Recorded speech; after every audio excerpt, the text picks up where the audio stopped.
We are live, Councilman. All right. Well, today I want to call to order Buildings and Grounds Committee. It's Thursday, July 30th, 2020. Time is 11:02 a.m. And we're going to start with the chairman's roll call. And I'll just read off everybody's name.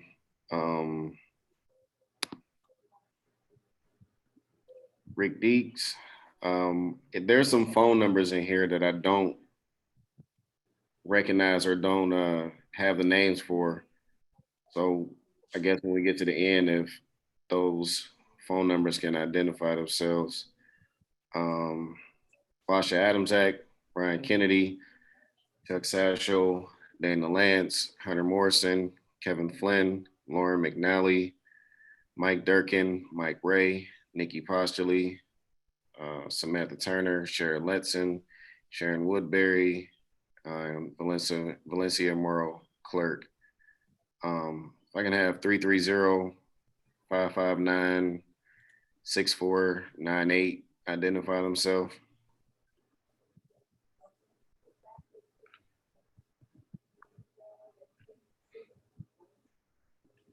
Three 559-6498. Can you identify yourself, please? That's Mayor Tito Brown. Thank you, Mayor. And 330-503-7867.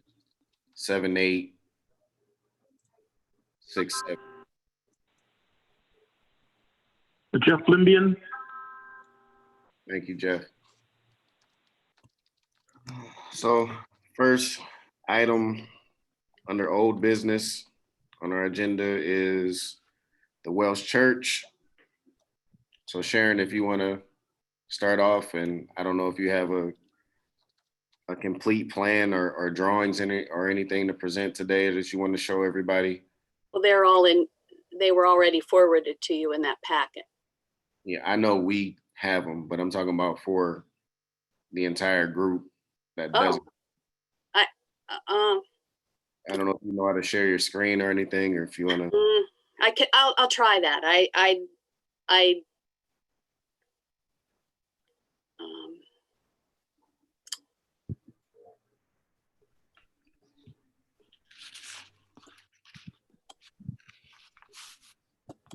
Rick, does Sharon have permission to share her screen? Yes. And I've got to.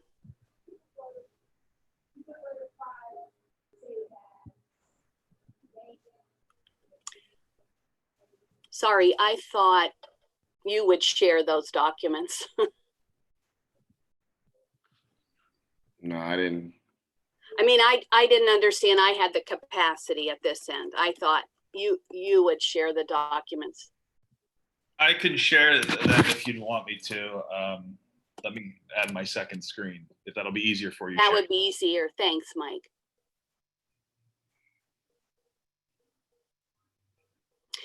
And just to bring everybody up to speed that didn't receive the letter and all the supporting documents, what I tried to do was condense everything, sort of tell everyone all of the things that have happened since we began talking about the church and saving the church, and about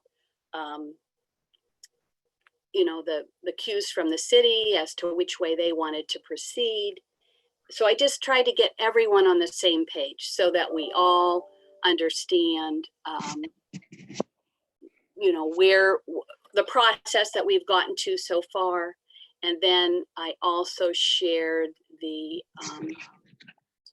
positioning of the church, incorporating the pieces of the site that are there. That's not with the last piece of art that's on it. That wasn't there when we did that. And then I also included in your packet the diocese plan for this area and their project and what their project looks like. because all of these things have been going on for years. And so I don't know who knows what or who has what, but so that everyone has the same thing and we can start at the same place. Can you guys see, which screen can you see? The letter. Letter from city. Okay. Just to let me know, Sharon, which document you want me to go to. Well, I think what Julius, you're asking for is actually the design from Frenero, right? Right. I mean, you could start wherever you like. Just, lay out the plan and, what you guys got going on for it. Okay. Well, so the plan is to try to save the Welsh Congregational Church. Originally, I've taken you through all the sites that we've looked at. I also included in this packet sort of the answers to Courtney's questions, which I also sent to Courtney. This first diagram is the diagram just as it's positioned on the church. The other big piece of this is this had to be replatted. The cities, when they reconfigured the street, and the replat did not happen as quickly as we had hoped because all the pieces and parts to get it. So the replat, I think, just happened in February or March, end of February, I think it was. So this is the diagram situating the church on this piece of property. Originally, the design of this is to have a walkout basement underneath and steps out, sort of what I would call a terraced step out. So that's the first picture.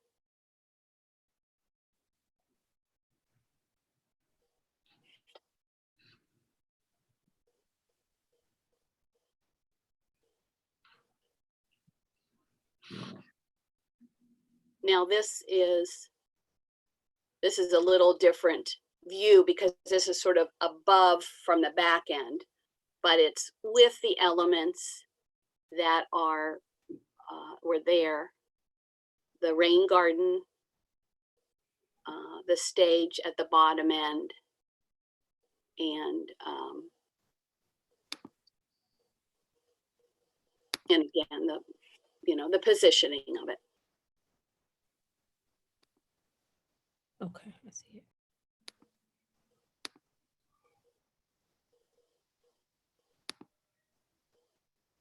You want me to go to the next one, Sharon? Well, we can look at the site. Excuse me, through the chair, I have a question. Councilwoman Adams Act. Looking at the photo and I believe letter D states it's the entry to office suites. What are those offices? They're in the bottom part of the building. But who are those offices for? Like what are they going to be utilized for? We haven't gotten that far, honestly. I mean, they may be cityscape offices, they may be storage offices. It just that site, because of the drop off of the hill, lent itself to that.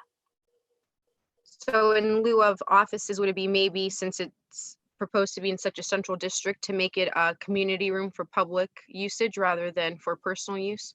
Not on the bottom floor. The top floor would be community use. Yes, the upstairs would be community use. Okay, I see. Was that all, Councilwoman? Yes, thank you. Yes, Mike, Ray, then Samantha. Through the chair, so Sharon, that intent of having office space down there would probably be something to generate revenue to offset operations of the facility then, or? Well, it would either be generate some revenue to offset the cost of the building, or it would be our cityscape office space, or it would be, could even be storage for cityscape equipment. You know, we've over the years have acquired quite a bit of equipment. I don't think we have a finalized plan. No, that was just an idea, a proposal. Yeah, yes, it's one of the ideas, right? Thank you. Right. Samantha? That's basically what I was getting at. So we're moving this church not to make it another place of worship, but to make it more of a community-centered place with, space for a cityscape, because you're going to be maintaining and upkeeping the facility and the grounds, correct? Correct, correct. Thank you. So the plan is no longer to move the church and make it specifically Cityscape's headquarters? Is that not the plan anymore? That's not what I said. I said it could be our office. It could be somebody else's office. We haven't. Yeah, I understand what you were saying, but my previous The understanding. upstairs was never going to be our office. The upstairs was always community space. Right. So only the basement part, only the underground basement part was ever even looked at for that. Okay. I'm sorry, she can't. I apologize because I know nobody can see me. Through the chair, I have a question. Councilwoman Adams-Ack. I guess just to clarify things, would there still be such a push and intent to move the building if there was no offices, no personal or business, whether profit, nonprofit, is able to go there, and it would strictly be a community room, no offices for anybody, not Originally, Cityscape or not city or anybody, just community space? Would you still want to push for and invest in this project if you're not able to go in the building? originally, it was to be just community space. When we were going to Wick Park, that's all it was for. It was for the community. It was going to, be like a community, another building in Wick Park. This site, the way the hill drops off, lends itself to be able to incorporate this piece underneath. And the way the engineers explained it to me, it's necessary. So if you're going to go through the trouble of building this foundation underneath and invest $1 million, you've got to figure out how the bills are going to be paid and the most useful means. But originally, our intent was for the community, but the sites kept changing. So this site presents this other opportunity. I understand that, but if that opportunity was not able to happen and it was, out of question, and you were not able to have any office space there and strictly community use, no personal use, would you still want to proceed with the project? Well, we started the project without the thought of having any office space.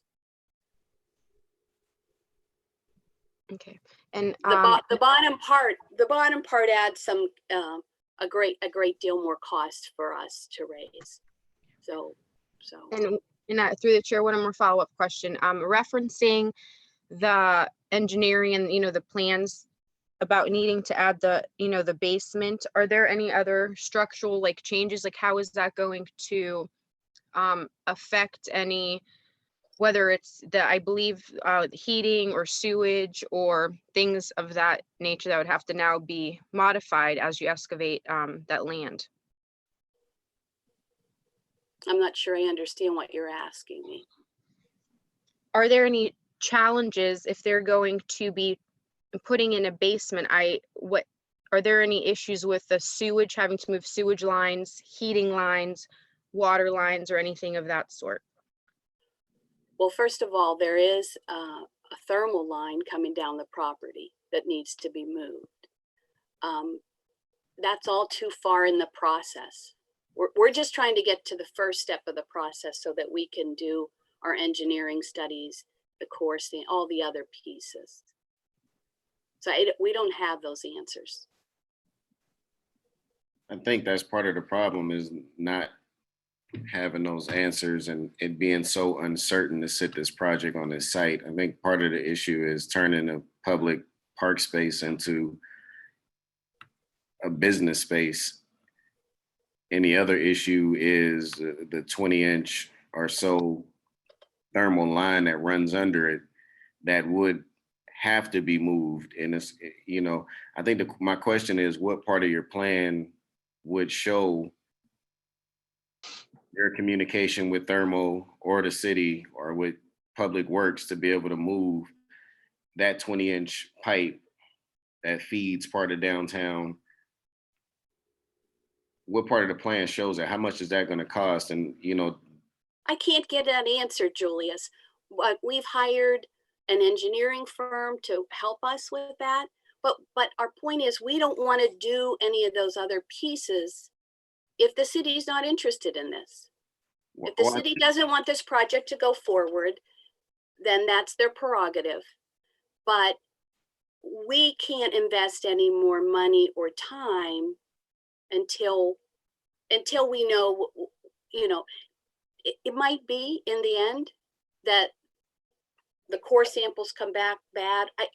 We don't know, because we don't want to invest that money until we know the city, you know, if all those boxes are checked, that the cities is with us for this project.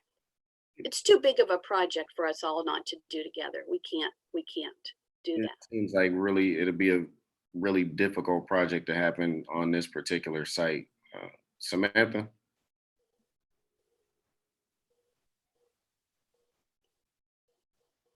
You muted, Samantha.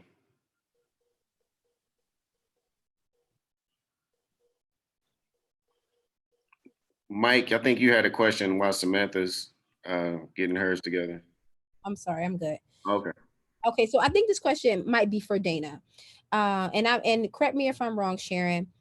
In order for you've already invested a substantial amount to get to this spot, but in order to continue investing to check the viability of the site and to move through this, we from the city side, you need our permission to move this project forward. So my question for Dana is it possible for us to enter into MOU, which would clearly state that we're giving Cityscape permission to move forward with the project, and so that they can continue the investment, continue the research into this, and give them a hard date to come back to us with the final plans?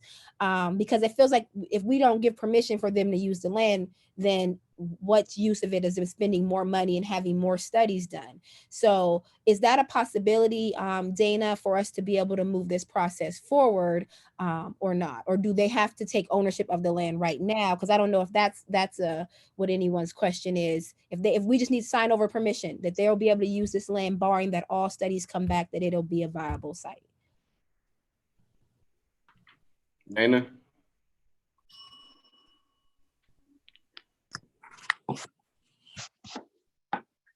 Well, so in order for us to transfer property, we have to declare surplus. Council has to authorize the Board of Control to enter into agreement to sell this property for economic development purposes to Cityscape. The process that we're in now is that exploratory process, and I understand that there's a significant amount of money that they have to expend to do that. But that's part of the I guess to enter into an MOU is just, an MOU isn't actually a legal thing. It's just a memorandum of understanding that they are exploring this. And I thought that's the phase that we were in at this point. We had done the replat, we had done some things. So if you want to outline some specific things that the parties can agree to, we can always agree to that. But I don't know what those things entail. I don't know specifically what further they need to do to accomplish that. And there are things on the property now whose use would have to be restored if this didn't work. So if they want to outline some terms, we could do some sort of agreement to explore it further. But if that's what you're asking, Councilwoman Turner. Councilwoman Turner? Yeah, so yeah, that's basically what I'm asking is they need assurance that this, barring that all of these studies come back, that this is a viable spot, then they'll be able to put the church there. But moving forward with that, moving forward and saying and having all that done and knowing that at the end they may not be able to put it there because of whatever hangups that we're having, I just feel like we got to find a middle ground, because it doesn't seem like anyone's against it, and that might just be my own perception. It's just that we want to get to a spot where we know we can put the church there, but we can't get there without the city saying, yes, this spot, you can use this spot. Please continue to move this forward. I have another statement, but I'll wait to the end. Well, if I may, in direct response, Councilman Oliver to Councilwoman Turner, council can authorize the Board of Control to enter into an agreement for the sale of this property, having declared it surplus, to the cityscape or the organization, whatever legal entity is going to do this, with conditions that the sale will happen, the transfer will happen upon whatever permitting and approval process, moving of lines and those things. And Board of Control doesn't have to enter into that sale agreement until all of those conditions are met, which is actually the cleanest way to do that, because if those conditions aren't met, then the Board of Control wouldn't enter into that agreement. Because I think there, at least from my limited exposure to this, we have to have a definitive timeline and a definitive list of what further needs to be done, because my understanding was we were simply waiting, and this may just be my third-hand interpretation, we were simply waiting to determine if Cityscape could finance the moving of that steam line, that their board had voted to support the purchase of this property. So obviously there's some other issues that Cityscape has to determine whether or not this property can sustain that church. But that comes up against a timeline that the diocese has for the moving of this church. So we'd have to get all of that solidified. Thank you, Dana. Hunter, do you have any information particularly on this steam line, or how this potentially would be planned out from the city's perspective? Yes, I do. Let me share a screen.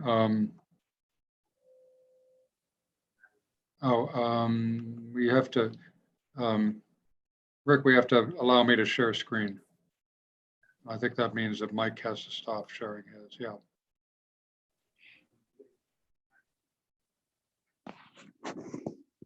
Okay. Let me see if I can find this.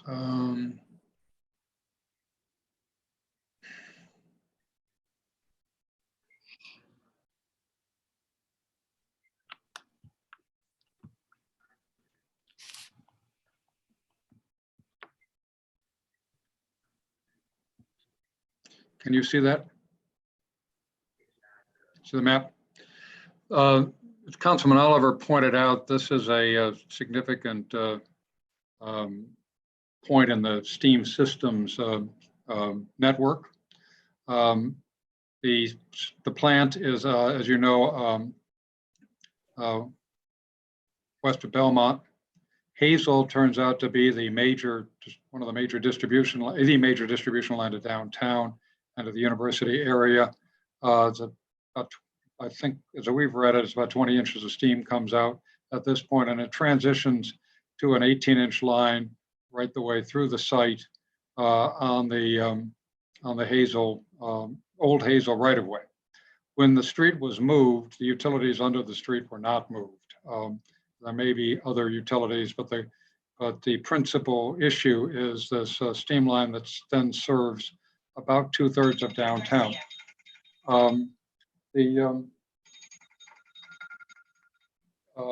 The other distribution line comes down Market Street and serves the rest of downtown. That's something to be concerned with. Let me see here.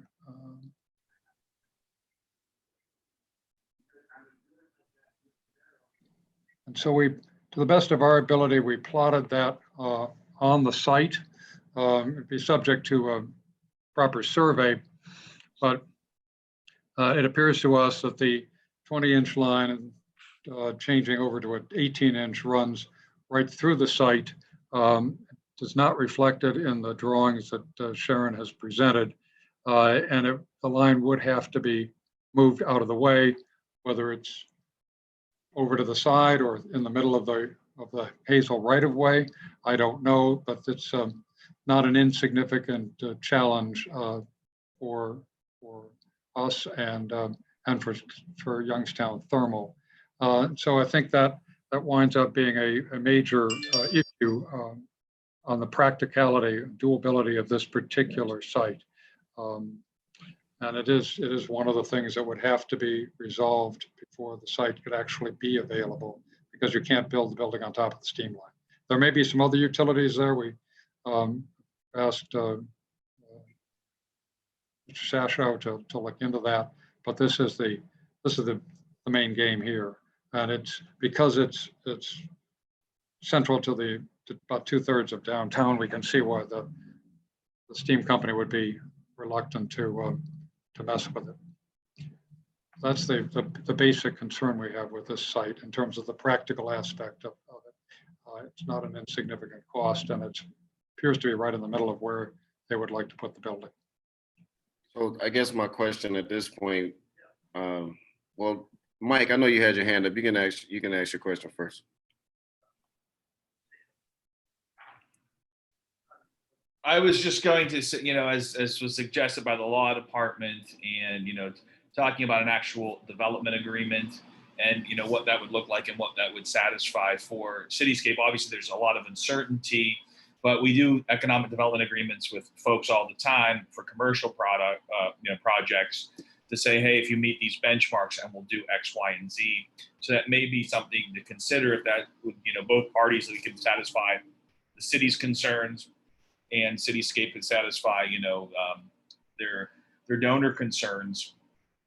Possibly we could, move forward with that. And if it doesn't work, if the steam line, is the hindrance or something, or it's an insurmountable problem, or even looking, can 10 feet play a role in it? Can, with a significant project like that, we have the museum there. I don't know, does that make sense if you went 10 feet over and the steam line didn't have to be touched or something, just trying to be a little creative, but getting a deal in place and saying, if we can do these things, then it can go through. And if not, then, we walk away from it. I think it's probably going to give everyone the level of certainty that they're comfortable with to be able to move forward with all these stakeholders. So thank you.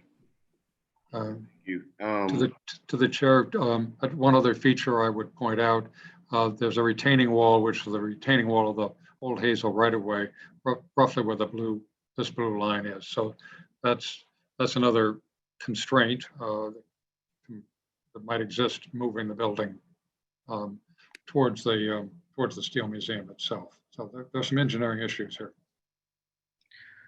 Okay, at this point, even with this steam line, it seems, even if you did an MOU, before you even did the MOU, depending on the timeline of which Cityscape is trying to move this church, without the MOU, without knowing what else is going on, it would seem that this, if what I'm hearing from Hunter is correct, it would seem like the steam line would have to be moved first, regardless. Is that correct? I'm not an engineer, but I would suggest that moving the steam line, relocating it in some way away from so you have an unencumbered footprint would be important. Again, I don't know the distance that the Youngstown Thermal would require between its line and any new foundation that would be put in.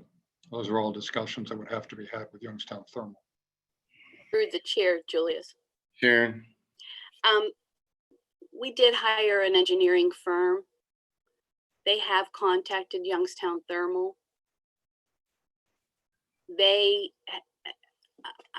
I'm hoping that the city has a relationship with Youngstown Thermal that could get us some answers, because we can't, I think there are two things here. The city has to agree that they want the project to move forward. And then we all have to figure out the next step with Youngstown Thermal, if they, and the cost associated with moving that line. We honestly, we could not even, we hired the engineer thinking that if it were just cityscape asking, it wouldn't seem like it was a real project. So that's why we hired the engineering firm to work through this with thermal. And we just haven't gotten any answers. You know, this has gone on and no answers, no numbers, no real quote from them. So Sharon, just based off your own testimony, it would seem like a different location would be best to put this church. I think a different location will present different problems. You go back to your wires, your how far you have to move it. I mean, I think the question for all of us to ask is, can the thermal line be moved and at what cost?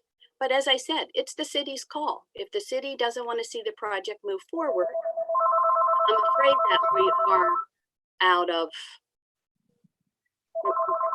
time. I mean, we're running out of time for. If you're running out of time, this thing's gonna have to be moved quickly. It would seem as though that is impossible. There's no communication with Youngstown Thermal. We don't know how much it's going to cost to move the steam line, but we know the steam line is going to have to be moved. Even with the MOU, to see if you got to build a foundation for this church into the ground, it's going to require going over that steam line.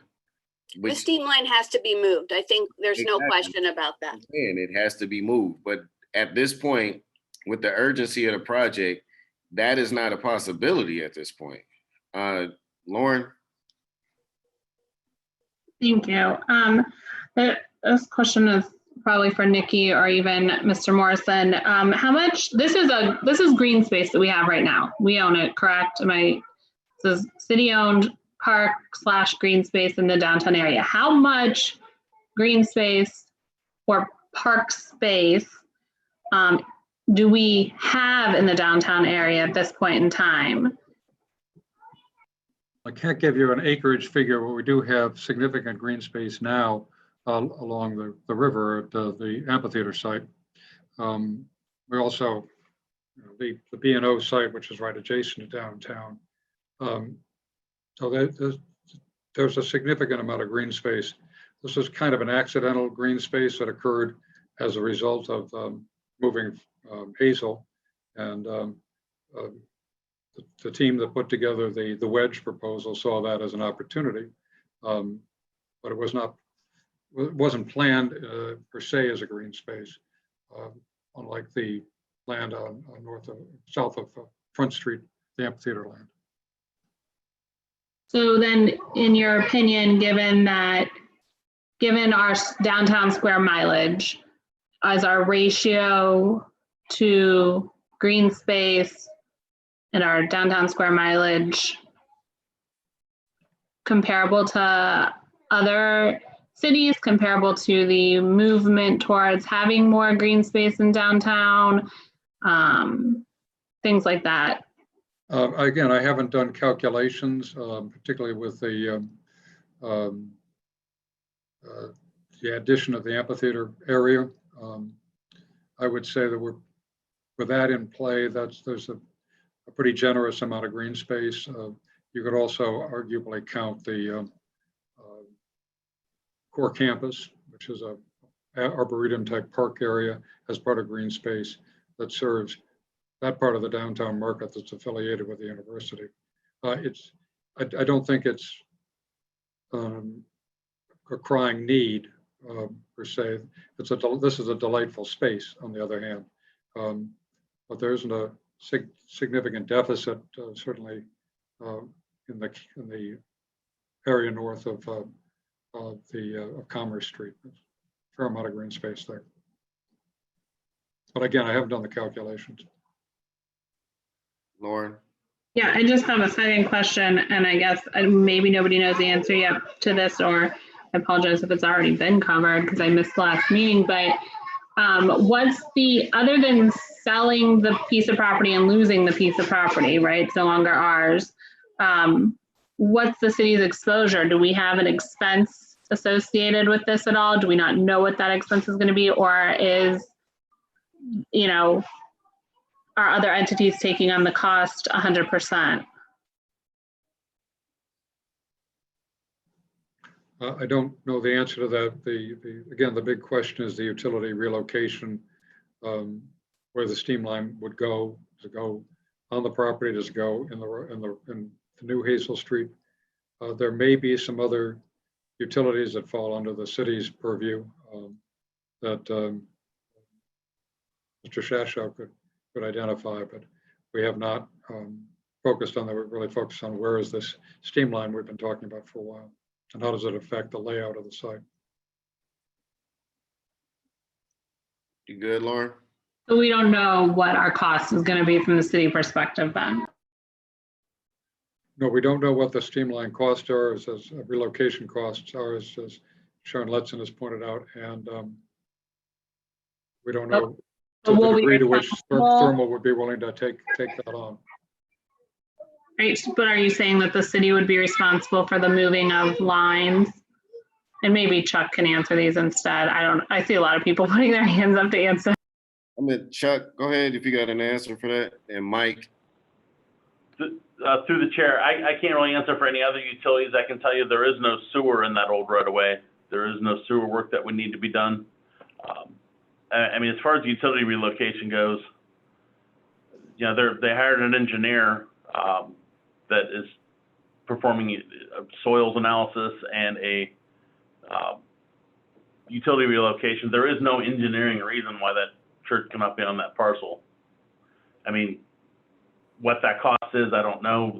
That's up to their engineer to determine that, but there is no engineering reason why this can't happen. So that's not really in play. It's just you can do anything. It just depends upon how you get it done and how much it's going to cost. That's up to their engineer to determine that.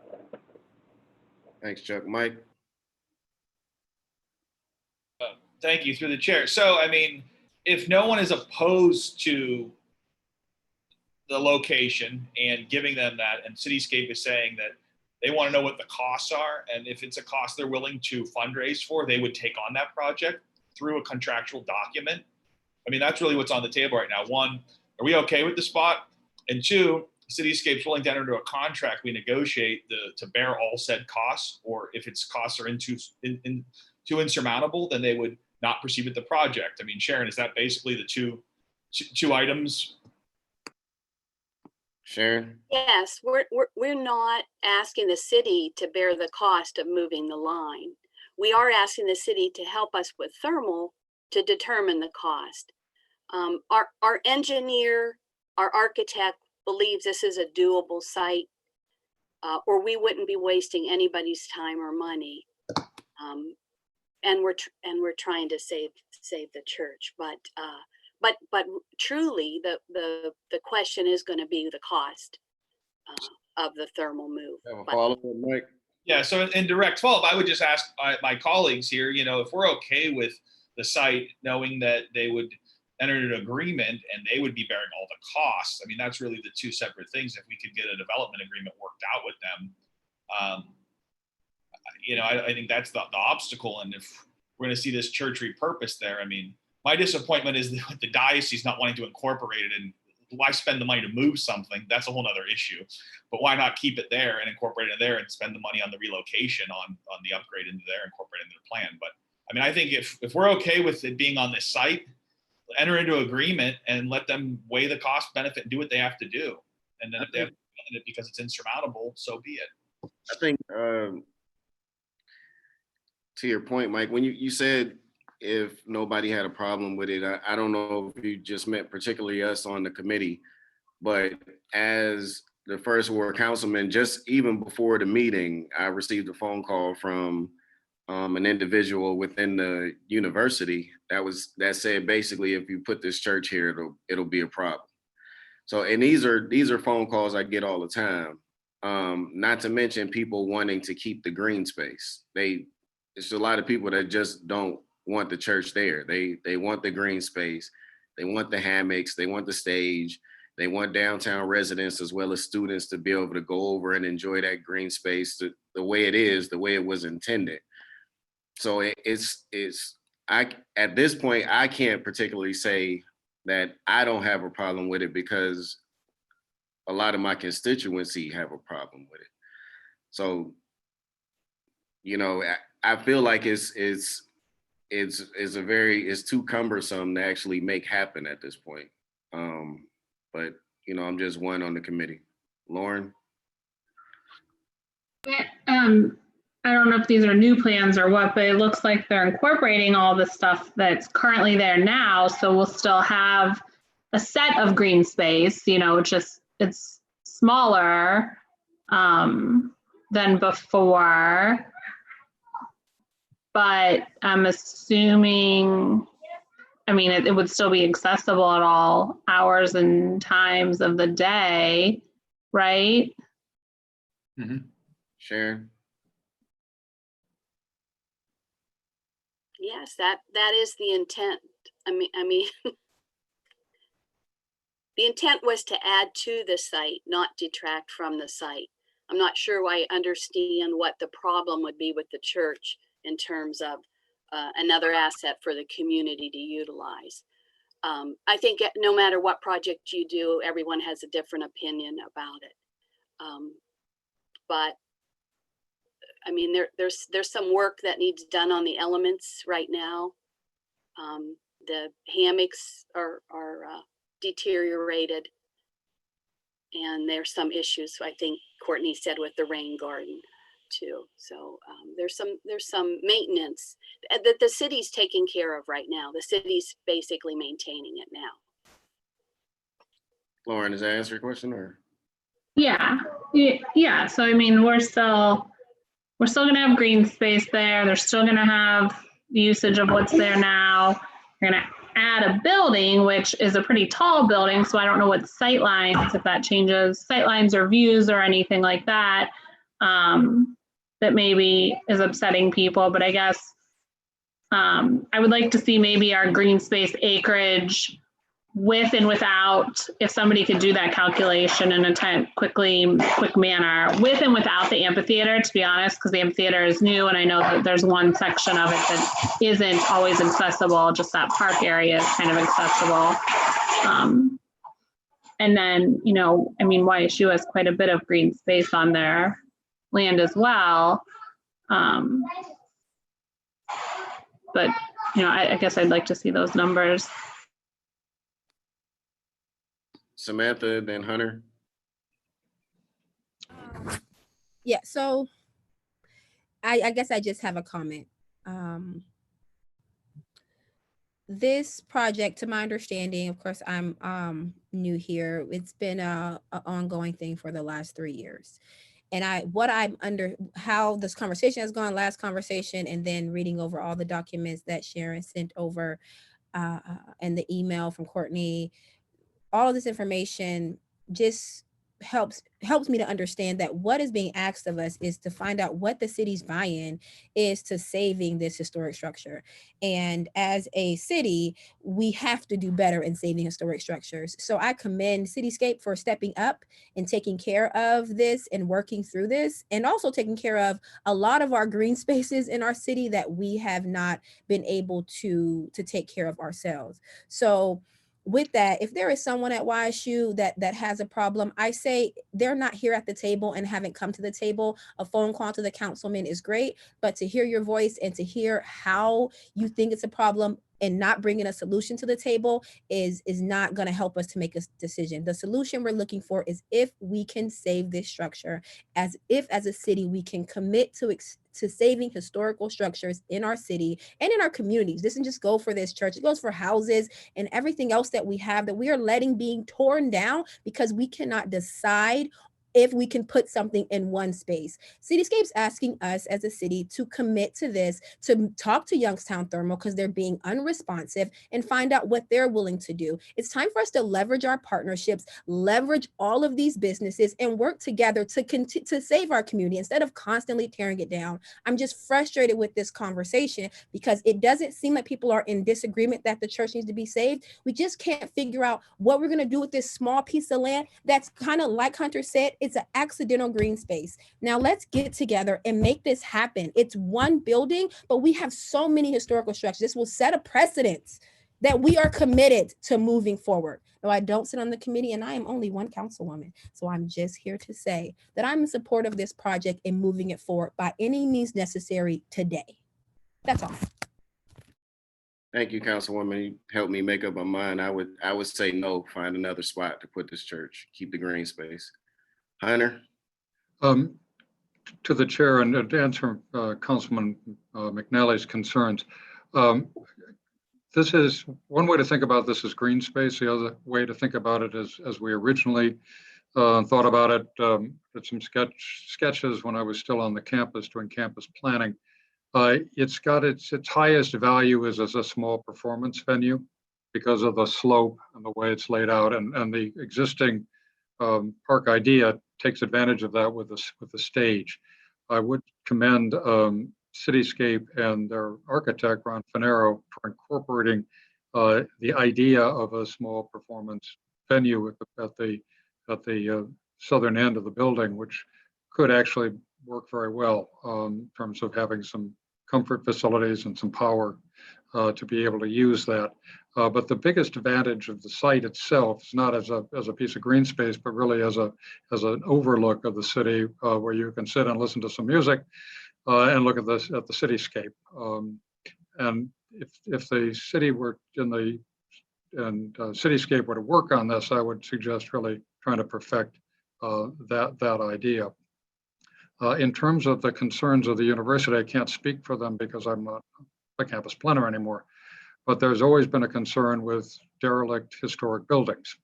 On the other hand, the Wick Pollock was in that position before the university made a commitment to turn that into the president's house. So having this oldest building in its current condition on Wood Street, adjacent to the campus and adjacent to the Steel Museum, wouldn't be attractive. Turning it into a small chapel or meeting space, similar to the chapel that's in Boardman Park, would be, I would argue, an attractive addition. But it can't. Cityscape would have to budget for and commit to at least the exterior, if not both the exterior and interior improvements. So it wasn't a blighting factor. I think that's their intention. But I do come back to the practical difficulty of the steam line running through the site. We may have more luck with thermal than Cityscape has, but it is a significant impediment that needs to be addressed, whatever council decides to do. And if it can't be addressed, then to save the church, alternative sites need to be identified that we could work with. But it would be a pity to sacrifice the church because we, as Councilman Turner said, because we can't figure out how to save it. It's a delightful little building, and Bill Lawson has talked about it. It has significance historically as a piece of architecture, but also in the cultural history of Youngstown and the iron and steel industry. And it would be a great addition if it was properly renovated. Sort of thought about it like the Boardman Chapel, Boardman Park Chapel, which was an old Episcopal chapel that was moved onto the site. You can see how this could be an addition to the historic integrity and vibrancy of the YSU campus and of the downtown, but not in its current condition. Through the chair, and I'm sorry because I had my hand up. Basha? Thank you. Just a couple comments, and I guess, I mean, I don't know if somebody can answer, but just as a comment, understanding that an engineer was hired to see the feasibility of this project, I'm not really understanding how they're not able to give you an estimate of what the cost would be to relocate this church, and just hearing all the pros and cons, and I guess the main focus that I'm hearing, everybody is saying it's saving of the structure. So my first comment is I'm disappointed that if this is such an important historical structure that the diocese are not willing to save it. And additionally, if that is the primary focus, then another location should be able to be talked about, worked upon. The last meeting when I mentioned using other locations, the excuse in a sense that I received was that the cost to relocate the church would be very extensive. It would be very expensive to move the church further than downtown. from what I'm hearing today, especially, it's going to be even more costly to have to move the heating that's under there, to fix the exterior of the church to make it appeasing to all constituency downtown. And I just don't think it's feasible. If the true intention is passion is to fix, well, to relocate this church and to save it as a historic landmark, then I think at this point, I think we need to start looking at other locations. And for just all of those reasons, and just as I continue to hear the dialogue, I am even more adamant that this is, even though I'm not on the committee, this is a hard no for me. Thank you. Lauren? Are we at a point where the cityscape feels like it's this location or no location? And has from Cityscape's perspective, have you guys been out on your own finding locations, or has the city been helpful and been with you to try to help identify other options for locations? I noticed in the paperwork, all that was mentioned was the amphitheater and Wick Park as other sites. Was there anything else, and did we assist you along this journey? Sharon, multiple locations have been suggested. I know I received the email with a plethora of different locations, including locations that are very close in walking distance to the one that's being proposed now. Sharon? Well, I don't know what location you're talking about, Julius, with that. What is it on the other side of the Steel Museum? Yes. Well, the other side of the Steel Museum, the city's entered into a contract with YSU for that. So we were told that that wasn't an option. Now that's what we've heard from the city. I'm not sure actual contract has been done. I don't know if there's anybody on there that can answer that, or if you want to answer it in another space, but I mean, but even without that location, we have walked through this process with the city, Lauren, and I did try to go through that in the notes for you. So, I mean, we've gone as far as work with the law department to have an MOU. So, Jeff, you know, I can only tell you Jeff, the process so far for us. I mean, just to follow up, can we hear from maybe our economic development department then? Like, or, I mean, I don't know how involved you guys have been. Like, you have to know our other properties downtown, or the rest of our space downtown. Or can you run down some of those options or anything like that? Or were they ruled out for certain reasons, or you have a list somewhere? Through the chair. Sure. Lauren, in answer to your question, I was involved in some of the earlier discussions, but there were alternate sites that were discussed and visited that I was not involved in. There was a map that was provided that showed all of the city-owned parcels. But as far as vetting them, screening them in terms of why it would or would not work, I wasn't involved in that process.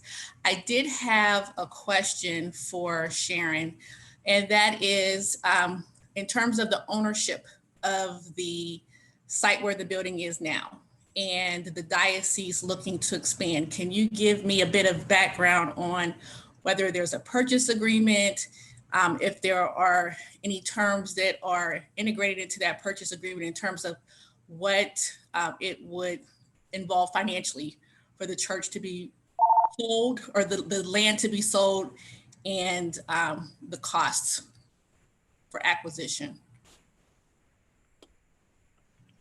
I'm not sure if you're talking, Sharon, about the church, the cost to Cityscape or the cost to the diocese. The cost to the diocese. Who owns the property where the church is located now? The diocese owns the church and the property, and they purchased it, and Bill Lawson might have to help me, but I want to say for $150,000. Does that number sound right, Bill? Back when they purchased it, they had agreed to gift it to Cityscape. There was a question before about some confusion about, we don't know the cost. we do know the costs associated to move the church. That was the first thing, but it's a variable because it has to do with the length you move, the distance you move something. And then it also has to do with your overhead wires and your overhead lines. And there are what is called a main artery and a secondary line. So some of those main arteries cannot be moved in some locations. You can't, you can't just move main arteries. And so it limits us in the distance the church can go, and it limits us in the availability of property that it will fit on and be useful for the community on. So those were all the things that that we looked at when we met and started about the wedge site and started talking about it with the city. And started even talking about an MOU, we thought we were all on the same page moving forward. So so I mean, I think that's really where we are, and unless someone has another question. Sharon, Ms. Woodbury, does that answer your question, or gonna move on to Bill? Through the chair, I just want to add. Bill? My sound okay? Yeah. Can you hear me? I hear you. Okay. The diocese purchased the church and the parcel probably 5 years ago. They approached us 3.5 years ago. Keeping the church on that property was never on the table. It's never an option. They did want us to try to save it, but it's just not going to work where it is. Just a couple other comments I want to make to contribute to this conversation is that moving historic structures is never the first option. It's the last option, and it's the only option we have right now. And keeping that building in the context of its original neighborhood, which the current move from Elm Street to Wood Street and the Wedge property is about the best option we can come up with. As far as green space downtowns are generally denser development areas, and so green spaces don't need to be big. And I fully believe that adding a church with a 2,100 square foot footprint on that current property, though it will be where everybody's eyes go to, I think it adds some sense of enclosure and interest to people who want to visit the site, and also to use it both for indoor events and outdoor events. And I can tell you, I had a conversation with our late Bishop of the Diocese of Youngstown in February before COVID-19 and his health problems intensified. And we are literally at the last hour in terms of the diocese need to move forward with their project. And we've devoted all the energies of Cityscape for 1.5 years or more toward this particular site, keeping in communication with the city through the mayor's office. And we're literally at the end of the line right now. Thank you, Bill. Even Through being the chair, Nikki, who is that, Nikki or Sharon. Sharon? Go ahead, Sharon. This is more of a comment and observation.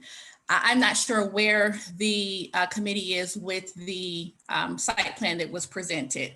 If the concern is that it doesn't integrate enough of the elements, then maybe there should be a second scenario or option for the committee to look at.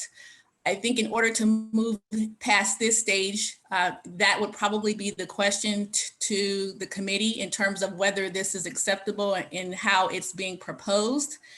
And beyond that, as Dana said, we could include in the purchase agreement or development agreement some terms as far as them being able to provide the financial information to give the city some security that the steam line could be moved, and we move forward on the sale of that based on there being sufficient information and data and funding identified for that.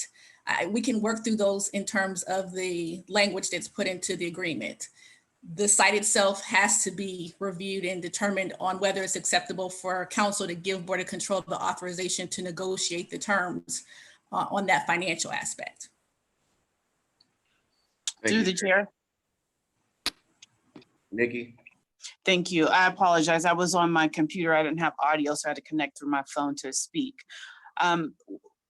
Since the last meeting, we have worked on some alternative sites. We have not, since I've been involved in this past few months, had any direct communication with Cityscape on alternative sites. However, we did take it upon ourselves in case this was not feasible to look at some alternative sites that we'd be more than happy to share with Sharon. But from our understanding, it was this site or nothing. So we just need some clarification on that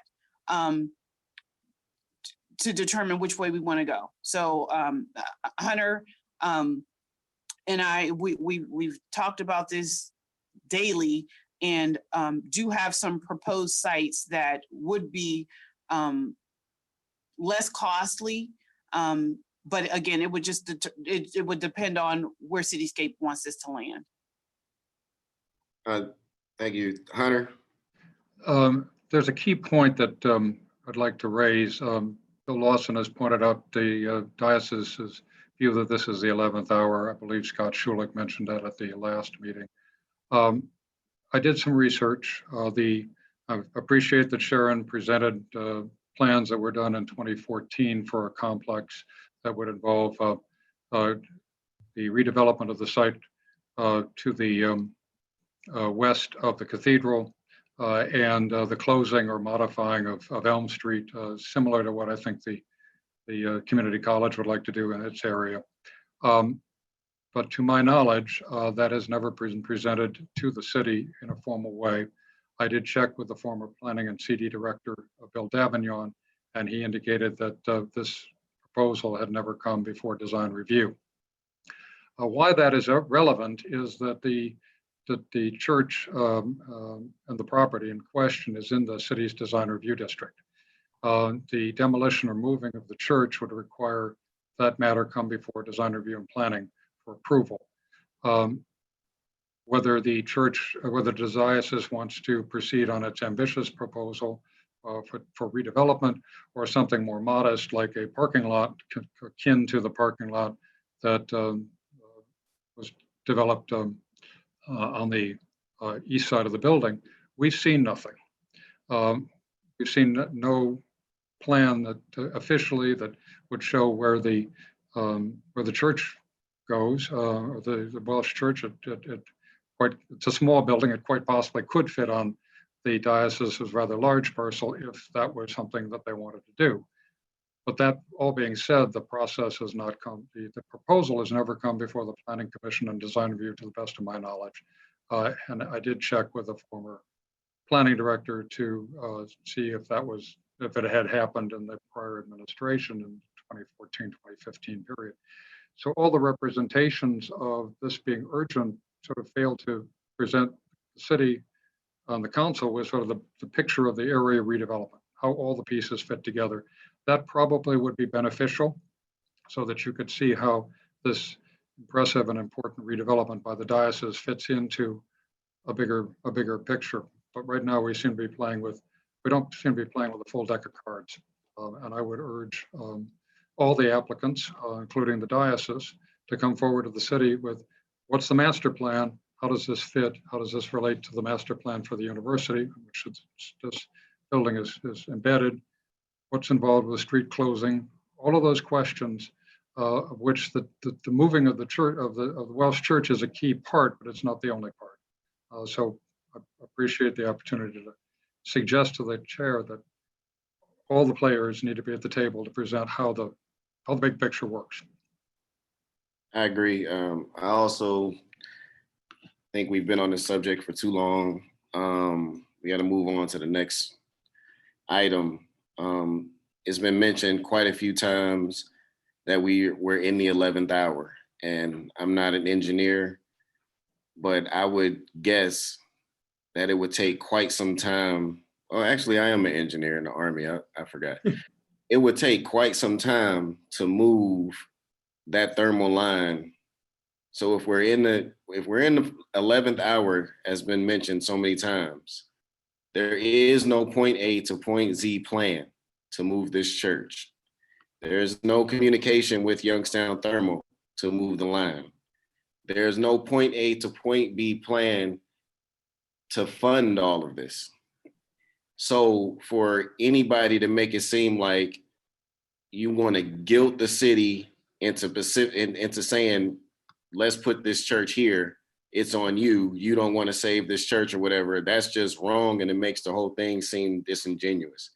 To be able to say you can't make a decision on something that's so simple when there is no comprehensive plan in place is just wrong. So for me, it would be a no, flat out. I would rather have the green space there. I would rather not have this little project that was pointed out that hammocks need to be replaced or repaired, little things to get people to try to say, oh, well, it's something wrong that's not being maintained, let's put the church here. It's not the case. So for me, it's a no. Like you don't move me like that. Like you can't guilt me into saying yes. Do I want to save the church? Yeah. If it goes in this place or is no place at all, you got to let us know that, because there are alternative sites. Well, that's just me. Lauren, I don't know if you had something else to say. Mike, I don't know.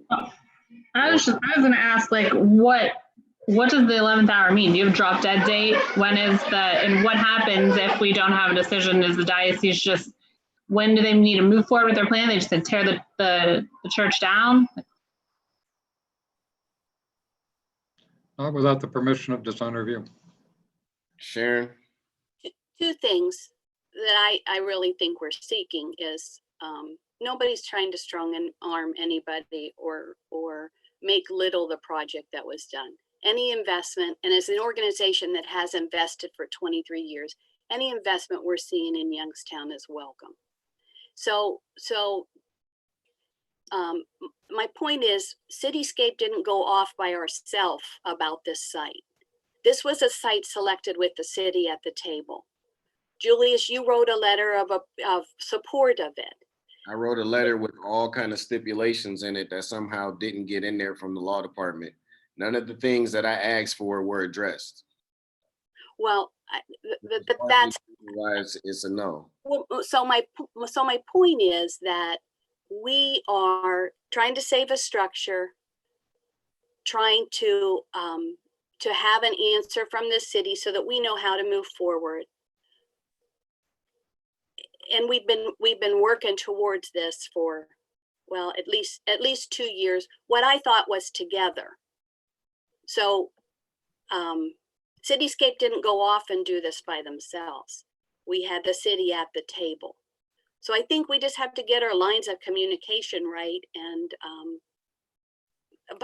but I just think everybody understands Cityscape can't make any more financial or our time investment if the city, isn't with us on the project.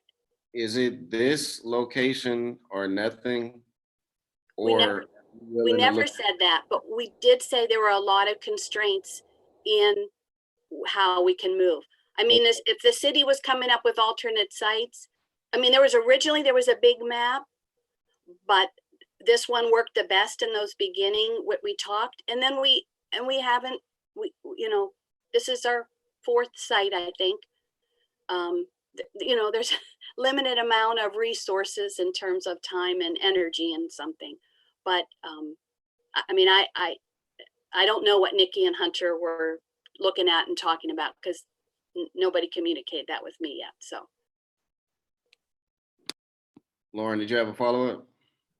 Yeah, just, I guess this is for the administration, but is the administration still like behind this as the site and still asking council to consider this? Because I feel like I've heard a couple different opinions at this point. Like, what's the administration's view at this point? Through the chair. Nikki? The administration wants to help this project along. The administration is in support of preserving this historical landmark. However, the administration also wants to take into consideration the challenges and wants the committee to take into consideration the challenges of moving it to the proposed site without having a plan of maintenance and upkeep and moving the line and not having any costs associated with it. With regard to alternative sites, we were prepared today, if necessary, to, I guess, introduce those alternative sites, which is why we hadn't well, I know the mayor and Hunter have talked to Sharon, and the mayor did talk to Sharon about some of those alternative sites. So Hunter had a proposal ready to present today. We just wanted to know if it was all or nothing on this site. So it would have been, you know, futile to discuss alternative plans if this was the end of the road with this particular site. So those conversations were had. Sharon was aware of those alternative sites, and we just didn't present them today until we knew for certain this was it. Well, I think we know for certain now it's gonna have to be another location. And I think Sharon is saying she's open to those other locations. I'm not sure why Sharon isn't communicating everything. Lauren, did you have a follow-up, or Mike, did you have a question? Yeah, no, I think Hunter raised some good points there, just procedurally about those plans, even for the diocese. I think there needs to be a discussion with all parties, and it needs to be going through that office, and that's really where we should go with that next. So that was just my takeaway from what he said. Taking into mind that those plans, because of the district, have to be approved. So that's all my observation. Thank you. And that's part of one of the points I wanted to make to Samantha's point, is that the individual from YSU asked specifically, could they be involved with these conversations? He wants to be involved. So I think possibly moving this on to design review for further discussion to be the way to go at this point. Hunter, did you have something else to add? Or did you want to list those sites, or? No, I basically, as Nikki said, we were prepared, but we'd like to find out and make sure that all the actors, because each one of them has its own situation, that if we come back to the committee, we've got as many of those questions resolved. But the bigger issue is we've got pieces. We've got the diocese with a plan that's been on the table, but we haven't seen since probably 2014. We've got Steamline that we haven't, neither we nor the cityscape have really been able to get a resolution on. We've got some other sites with competing claims on it. And we've got a small church. It's not a very big building. It could be a delightful chapel. A lot of campuses have those. Not in its current condition, but if we thought about it being in a pristine condition, such as the chapel that's on Boardman Park, or the work that the university did do on the Wick Pollock, or the Pollock House, the old VFW Hall, Sweeney Hall. The university has and other buildings along Wick Avenue. The university has a good record for preserving these buildings, and would expect, I think, that Cityscape would meet that standard, and I understand they have every intention of doing it. But putting all the cards on the table, how's this are you going to work when it's all done? And how can we get to yes without being held up by utility for whom this is a principal distribution line? But we could come back to you at a subsequent meeting perhaps, but we'd ask that all the parties put the cards on the table simultaneous, and perhaps design review may be the way in which we tease out a master plan for this area. So I think at this point, we go ahead and call together all parties involved and have a design review meeting or committee meeting. Mike, did you have something to add? No, I do not. So I guess we can, Sharon, did you have something to add? I seen your hand up. I'm sorry. I just want to be clear that I'd like the other sites shared with us, because we don't have the other sites other than the first meeting that we had where there was a whole map of sites. So I wasn't part of those conversations. This also has to go back to my board, because they approved this, going forward with the city based on the conversations that we had with the city. So it has to go back to them, and they have to decide too. But I think we have to first start with sites.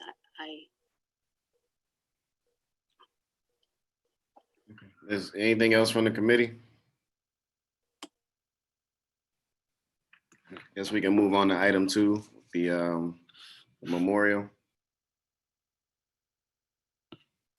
Mr. Kennedy, or I don't know if Jeff is still on. Yeah, Brian Kennedy's on board. Okay. Go ahead, Mr. Kennedy. Where are we at this point with the moving of the memorial and your discussions with the law department as to what happens next?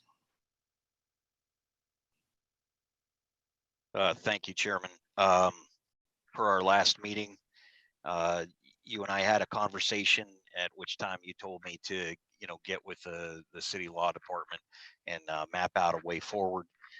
So the day of the meeting, the day of the last meeting, which was approximately 2 weeks ago, I contacted the city law department, left a message, contacted the city law department the next day, left a message, and that's the last that I interacted with the law department, was leaving messages to discuss this issue. There's nothing further that's been discussed. Okay, Dana, do we have a plan of action on moving forward with what needs to be done?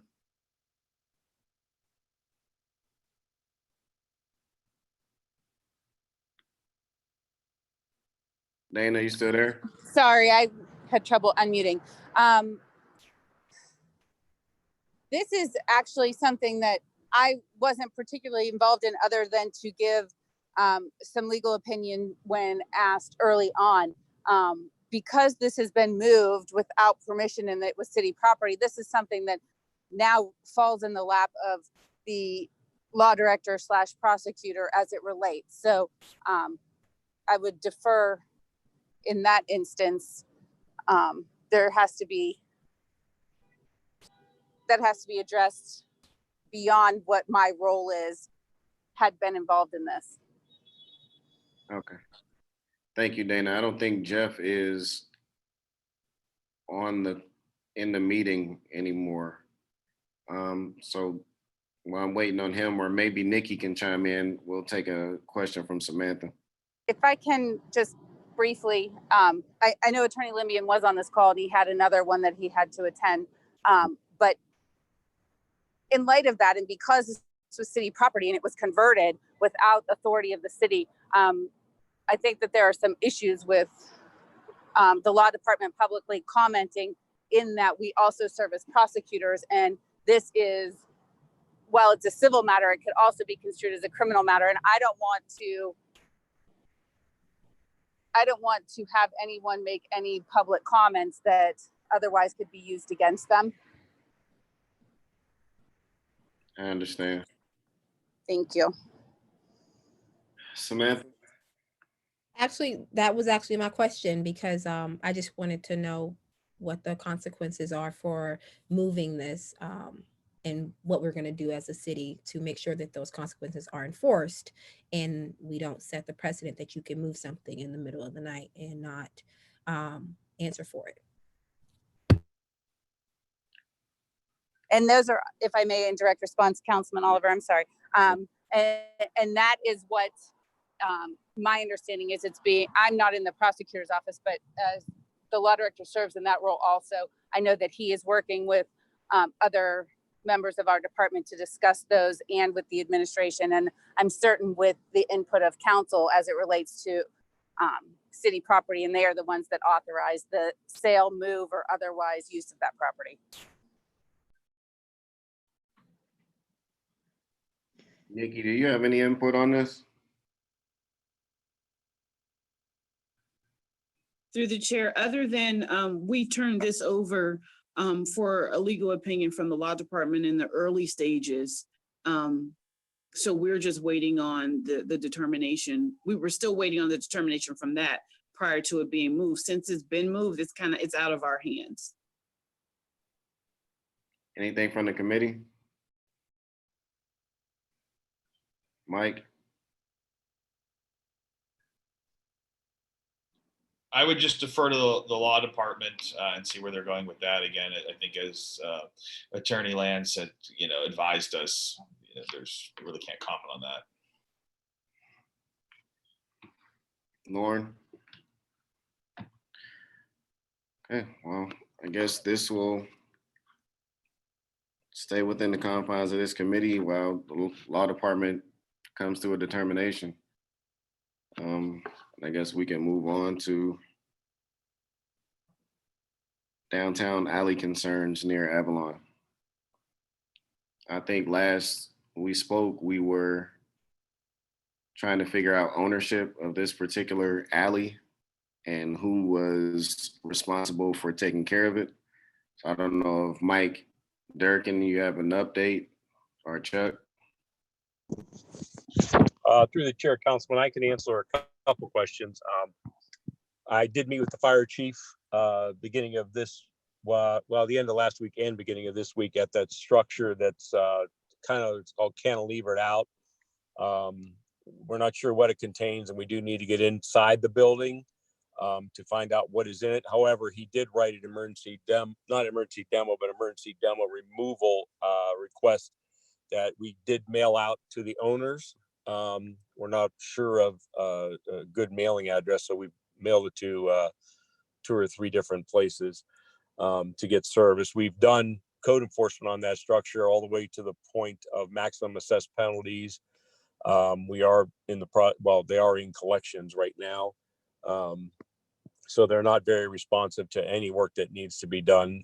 So we do have that, and we are going to send a letter to them. So hopefully we will get some action out of them for that. That's all I have on that building there. I know that was one of their major concerns there. So it's one of my major concerns also because of the safety of that structure and the cleanliness. There's birds going in and out of there, and there's bird droppings everywhere. So. Thanks, Mike. Samantha? Thank you, through the chair. Chuck, have you spoke with or been able to get with the railroad in regards to maintenance and upkeep of the alley itself, and anything on the retaining wall that is also posing an issue? Through the chair, I have not been in any contact. I don't even know which railroad owns it. I don't have any ownership information on it. I think that the ownership status of that alley is something that, it's, I don't want to say it's incidental, but it's, it's more of a blight issue at this point, regardless of who owns it, I guess. Even if we did find out who it is, it's unlikely they're going to come in and do anything about it. I think that if the city's going to end up, we're not going to take ownership of this parcel, but if we're going to mitigate the blight like we do everywhere else, let's just mitigate the blight. Samantha, you have a follow-up? Yeah, I'm sorry. At the last meeting when we talked about the parcel and it's not being maintained to upkeep, either yourself, maybe even Jeff mentioned the railroad and that we needed to get with them before we made any changes. So that's not the case. We can get with the owner of the parking lot to fix that retaining wall or put the step in, that so the railroad doesn't have to come into play at all? I'm sorry, that it's just what was said last time. I didn't know anything about the railroad. That's why I mentioned it. So I'm just trying to get clarity on the No. questions that we are supposed to answer.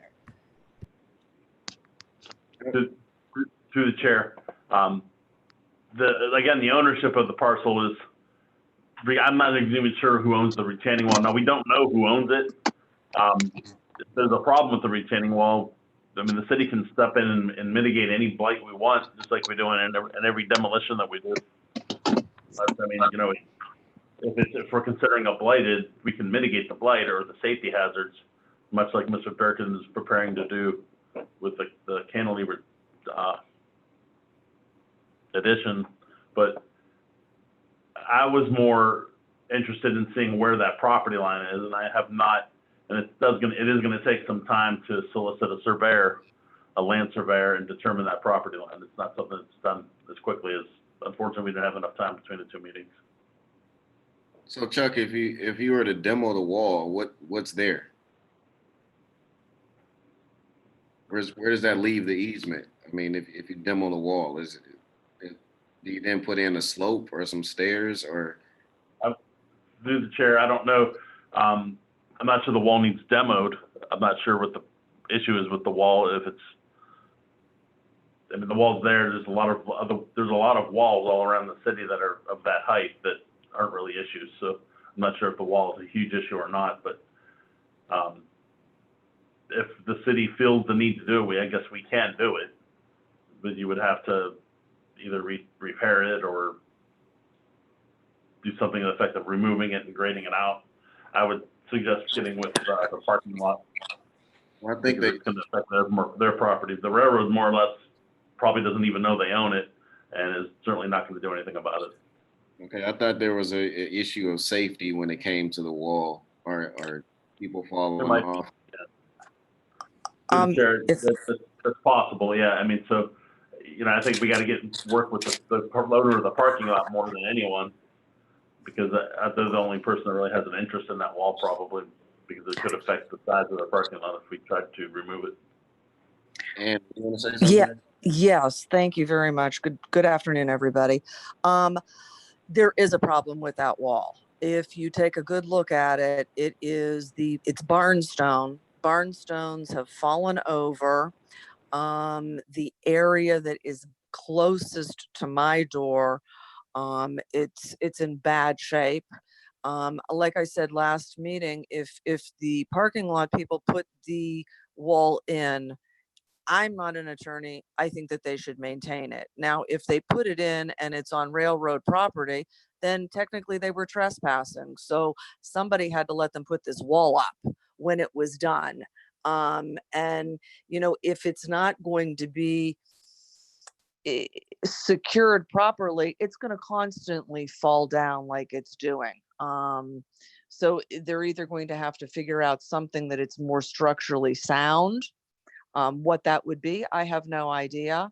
The other thing is when they put this in, granted there was a building there, and I mean they technically don't have to put stairs in for people to access the back of their building, because they could have put up a fence, whatever. But it is a problem for me to get into the back of my building because I'm at the highest point of this alley. So I literally have to hold on to a pipe from a meter. I don't know if it's an electric meter, gas meter, what it is, to hoist myself up every day to get into the back of my building. And as I said at the last meeting, Carol, when she was leaving, she fell and broke her ankle, and the woman had extensive surgery and issues after that. And I just would have thought something would have been done, because she even said to me, Ann, why aren't there stairs? I said, Carol, that's a very good question. I don't know why there aren't any stairs. You know, and granted, she could have left the front of the building, but I mean, why do I have back door access? You know, there's a reason I have back door access for people to leave the building. And if, you know, they can't leave it in a safe manner, I would think that would present a problem. And as far as the blight of that alley, I don't know if it's because more people are off, whatever. It just seems like it's actually gotten worse this summer more than any other summer. And I'm not picking on homeless people by any means, because I know a lot of them don't choose to have the issues that they have. But I think a lot of it is attributed probably to them, because we have noticed they've discovered a small faucet on the front of our bar side that sticks out through a small vent. And they've been using that to shave, because we've been finding several disposable razors in front of our building. So they're doing their daily maintenance. And I don't know if it's because there's less people down there and they're able to do this more out in the open. I honestly don't know. Okay, and we're gonna get too deep into the weeds right now. Okay, sorry about that. But honestly, I mean, regardless of who owns it, I don't see any railroad coming and going to clean this up. And I really don't think that the railroad would care whether you clean their property up or not. Do you?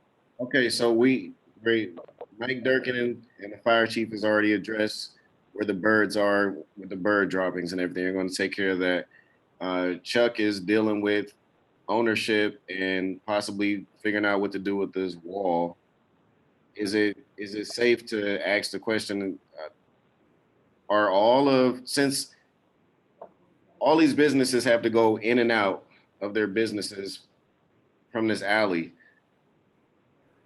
is it then the business owner's responsibility to keep it clean, or is it whoever owns it responsibility to keep it clean? I don't know who can answer that question, whether it's Chuck or Nikki, or who's responsible for cleanliness of the alley. Chuck? Through the chair, I mean, we all know that technically the owner is responsible, and we don't even know who that owner is. I would say that the best solution here, there's one thing I can tell you unequivocally, is that the city is not responsible for maintenance on this alley in any way. So the ideal situation would be that the business owners on Federal Street, whose rear property line abuts the parking lot, and the parking lot owner, they all have a vested interest in this, particularly the wall. The wall is there for whatever reason it's there. Now, the parking lot has a vested interest in that if they want to sell parking to people that want to solicit or be serviced by the Avalon, then there should be access to the Avalon. Otherwise, people aren't going to park there. Where are they going to park there if they can't get into the building? And obviously, the Avalon has an interest in providing access to the parking lot. The bar next door, I guess that's Liquid Blue.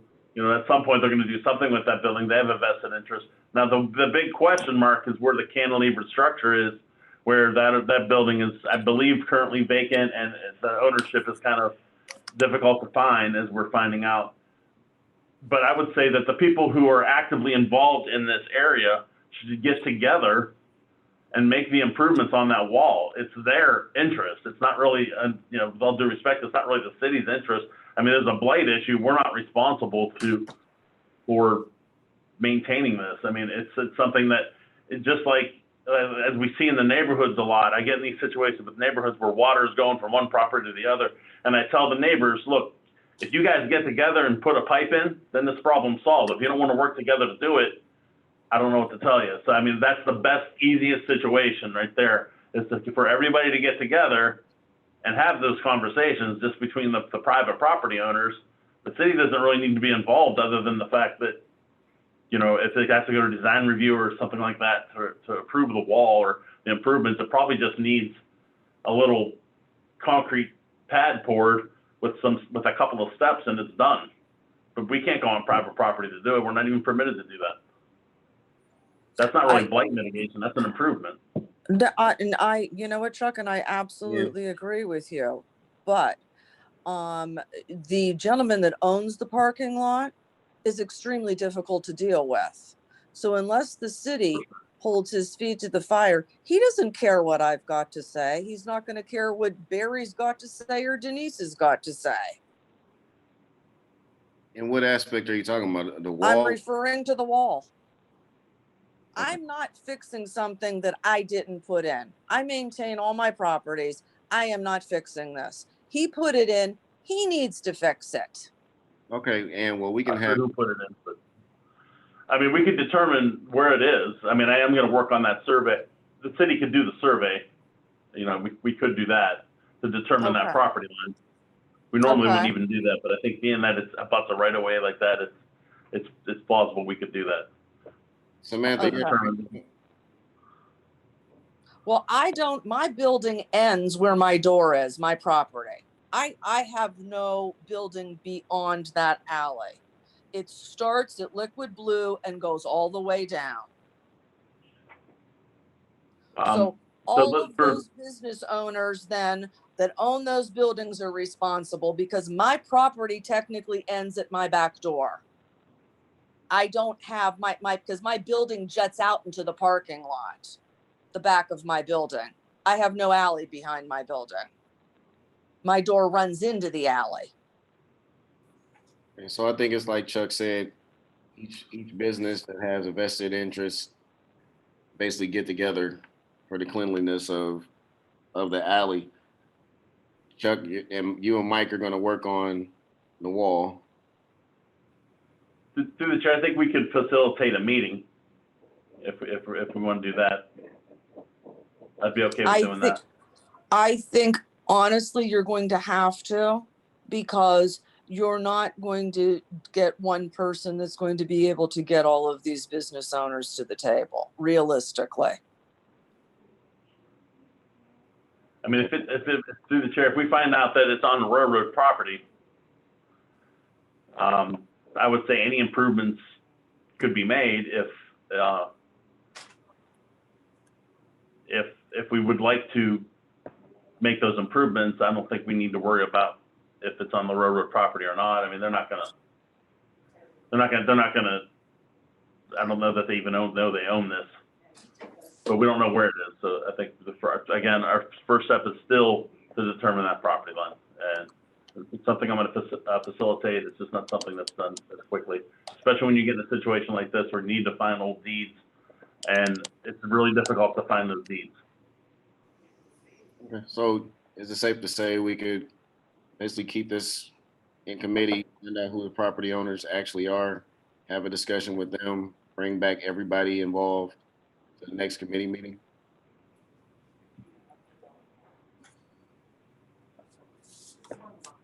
Anybody agree with that, or?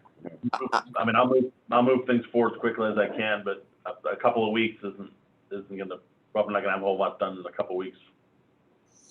Well, if it would help you, Chuck, I will be more than happy to contact somebody that does title searches that I know, and I can have them try to pull those deeds on that, if that helps. Yeah, absolutely. Okay, I will do that. I know that And I'm they'll gonna do that contact- for me.